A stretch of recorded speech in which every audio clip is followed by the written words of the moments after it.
A daffodil's the complete package. When you buy a daffodil, it's there, you plant it, it has leaves, flowers, it does the whole thing. Whether you can be a good gardener or a bad gardener, the plant will still grow and flower. My name's Will Ashburner and I work at Hancock's Daffodils in Menzies Creek, Victoria. Oh, thank you. I'm Christine Ashburner. Nothing says spring really like daffodils. I don't think that. Hancock's bulb started when the founder, Harry Brown, did the first crosses in 1917. So I guess that makes us 106 years old.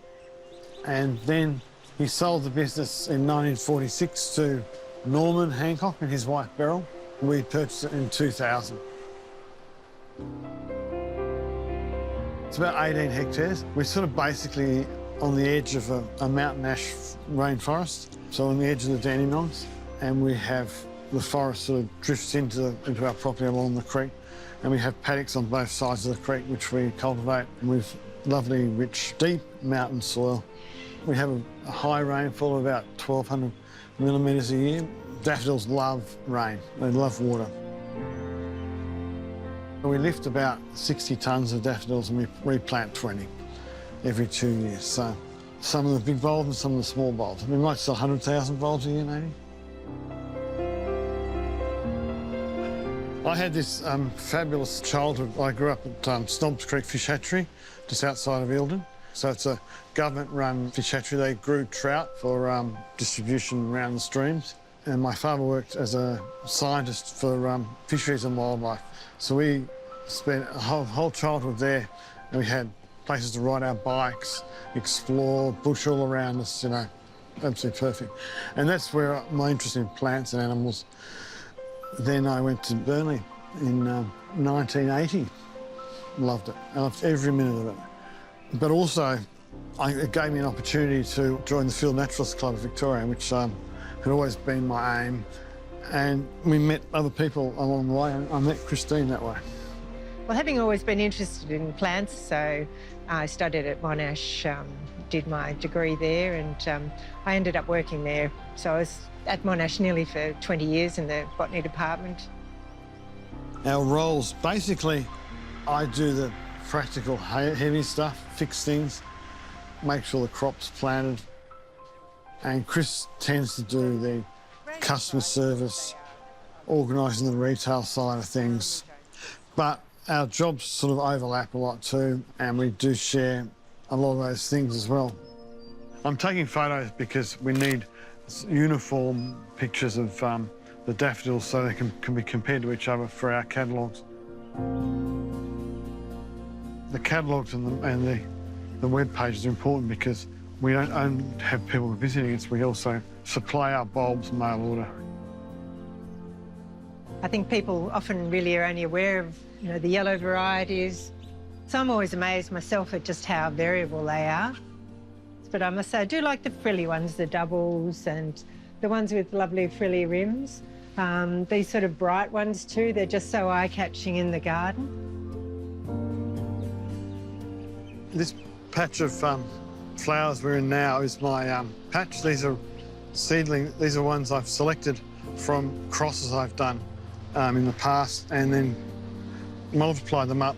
And at the moment I'm assessing them to see which ones I think should make in the catalogue. One of the criteria I'm looking for is vigour. So hopefully they'll do well in people's gardens, be suited to our climate. And the only way you can do that is to grow them out for a while and just watch them and make sure they're doing the right thing. Daffodils lend themselves to crossbreeding, well, because they have a lot of variation, which is something a breeder likes to see. They like to have something to select from. But also, a neat thing is that we don't have any natural pollinators of daffodils, so they don't actually set seed by themselves, or very rarely do. So if you do a cross, you know that that cross is what you expect it to be, whereas if they self-pollinate it, then you have a lot more trouble. When you do the cross, it takes 3 to 4 years before you see a flower, and then you're probably waiting another 10 years before you have enough bulbs to sell. Along the way, some don't make it. I'm probably expecting to get about 10% will be saleable. These are all ones I've hybridised myself, and they exhibit all the different characteristics of classification of daffodils. So we've got Division 1, and we go all the way to Division 13. So there's 13 different ways of classifying a daffodil. And then that's to do with shape. And then the next way of classifying them is by colour. So this one here is a Division 1. It's called Trumpet daffodil. And if you measure the trumpet and the petals, you'll find the trumpet is longer than the petals. Division 4 for doubles. That's pretty obvious what that is. The doubles just have a flower that no longer looks like a daffodil because it's doubled up in the centre. Division 8 are the tazettas, and they are a multi-headed one. Division 10 are the hoop petticoats. They are quite different from daffodils. They still have the corona or cup, which is unique to daffodils, but their petals have been reduced to quite small appendages. Division 13 is a catch-all for the species. We've got tazetta, which is that's a true species, and this is a single flower one, but normally it's multi-flowered and could have a sweet scent. Because we've got so many different varieties, we've got them all labelled, and we want them to stay where they are, and then we know that when we come to dig them in the summer, that's what they are, because when a daffodil gets lifted, it doesn't have its name on it. So you've got to be really careful about keeping the names right.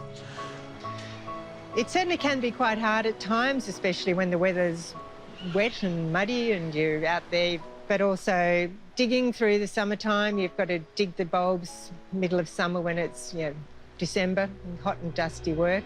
A lot of heavy work, lifting sacks of daffodils and crates. So there's always something to do. It just blows me away, and I just think, I did this. How did I do this? Just by every day doing what we're doing today, just looking, crossing, selecting, picking, and I can't believe I've done this. It's just 20 years' work. I'm still pleased to be out here looking at them.